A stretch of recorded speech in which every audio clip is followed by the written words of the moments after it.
Most of us assume the way we age is mostly written in our genes. We figure our health trajectory is already locked in, but longevity researchers found that our genetic code is only a small fraction of the story.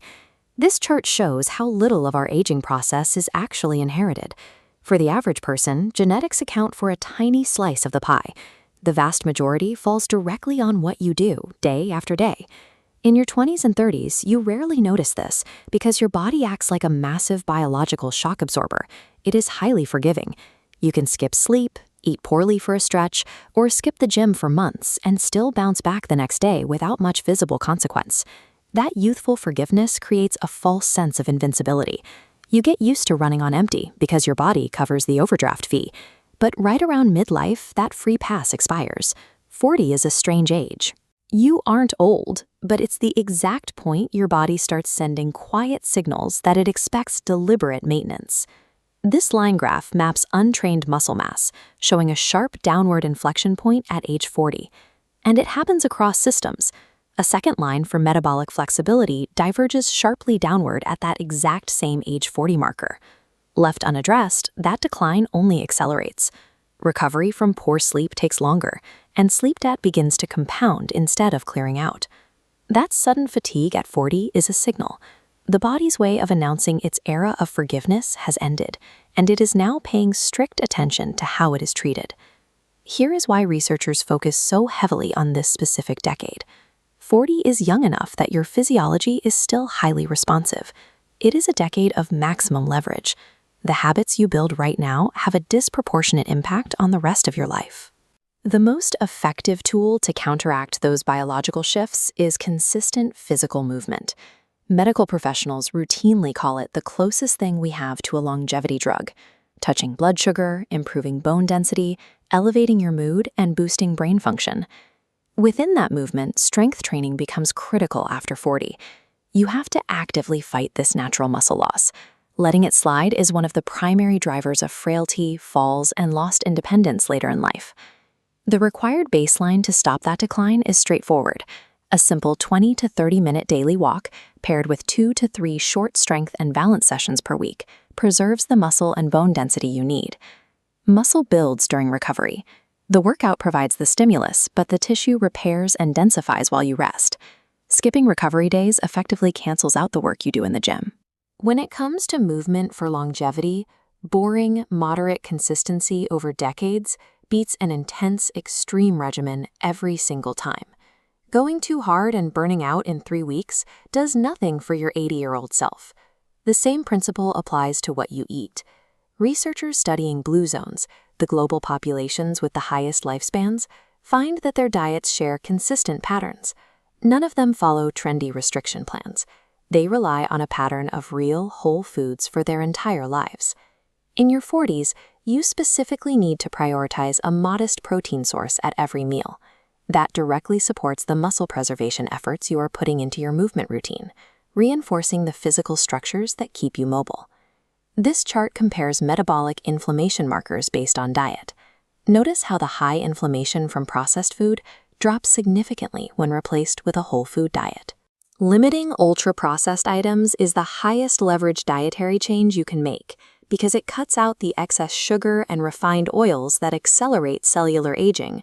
These populations also practice eating only until they are about 80. Fixing a broken sleep routine at 50 yields measurable cognitive improvements in a matter of weeks, pulling you away from the downward path of unaddressed decline. The seemingly minor habits you establish right now form a direct blueprint. The decisions made in this specific decade dictate the difference between total independence and creeping frailty at age 80. The goal of all this effort is possessing the physical capacity to effortlessly carry your groceries and getting down on the floor to play with your grandchildren decades from now. Reaching 40 is not too late to change the course of your life. Biologically speaking, it is exactly the right time to start. When people decide to extend their health span, they usually try to change everything at once. They attempt to overhaul their diet, start a punishing new workout, and rearrange their entire daily schedule. Because the plan requires massive amounts of daily willpower, the effort rapidly collapses. People who actually sustain long, healthy lives take the opposite approach. They rely on a few small, targeted habits, repeated so often they run on autopilot. Over the next 5 minutes, we are going to build your personalized, actionable 90-day longevity blueprint. To complete this tutorial right now, you need 3 items. First, a pen, a piece of paper, and your smartphone calendar app. Take a second to gather them. By stripping away the complexity of a massive lifestyle overhaul and focusing on a single, trackable action, we remove the burden on your willpower. We bypass the friction and go straight to execution. Take a look at this 4-quadrant matrix. These are the core pillars of our longevity framework. We have sleep and recovery, mind and resilience, connection and purpose, and prevention and awareness. Review these 4 areas and pick exactly one that feels either the most urgent to your life right now or the easiest to implement immediately. Do not choose 2. Trying to tackle multiple areas at once splits your focus, and divided attention guarantees that you will drop the routine within a month. Take your pen and write your single chosen target pillar down on your paper. Forcing yourself to isolate one area neutralizes decision fatigue. Instead of getting stuck in an endless planning phase, your brain has clear direction to start working. This split-screen graphic illustrates the difference between failure and success. A vague intention, like reduce stress on the left, fails because it gives you too much room to negotiate with yourself. We need a defined, measurable micro-habit, like the text on the right. Journal for 5 minutes at 8 p.m. If you chose the sleep pillar, your habit might be physically setting your thermostat to the mid-60s every night, or enforcing a rigid 10-hour caffeine cutoff before bedtime.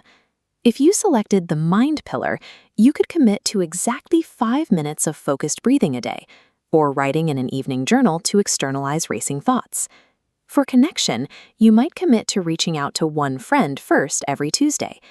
For prevention, your action could be calling a clinic today to book an annual screening you've been postponing.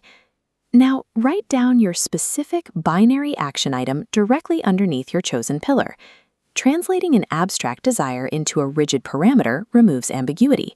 You either executed the action or you didn't. It makes it impossible to lie to yourself about your progress. A new habit is vulnerable. If you leave it entirely to memory, it will inevitably get crowded out by the daily chaos of your schedule. You need a trigger. A trigger is a mechanism that forces the habit to happen, usually through a scheduled calendar event or a physical shift in your environment. Looking at this calendar interface, you can see how to lock in a social habit. You simply open your schedule and block out a recurring 15-minute window every Wednesday to text a friend. To lock in a recovery habit, you might set a non-negotiable daily alarm on your phone that prompts you to dim the lights and begin a wind-down ritual. Establishing a locked-in trigger shifts the burden of remembering off of your internal mental energy and onto your external environment. Step 4. Open that calendar app on your phone and advance the date exactly 3 months into the future from today. On this calendar screen, you can see our final step. Create a specific, alert-enabled event on that future date. Entitle it Longevity Blueprint Review. We use a 90-day timeline because consistency takes months, not days, to compound. You need this specific duration to rewire neural pathways, so your new habit no longer requires conscious willpower.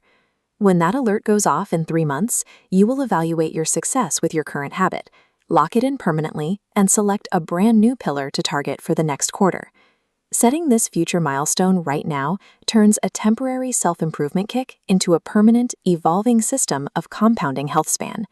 You now possess a concrete action tied to a specific trigger for today, and a scheduled appointment to evolve your system in 90 days. As you step into this protocol, reframe how you look at the work. Habits like sleep, mindfulness, and connection are not rewards you earn after a productive day. These pillars are the foundational biological mechanisms that make tomorrow's mood, productivity, and health possible at all. Your blueprint is complete. Close this video, rely on the system you just built, and execute your first habit today.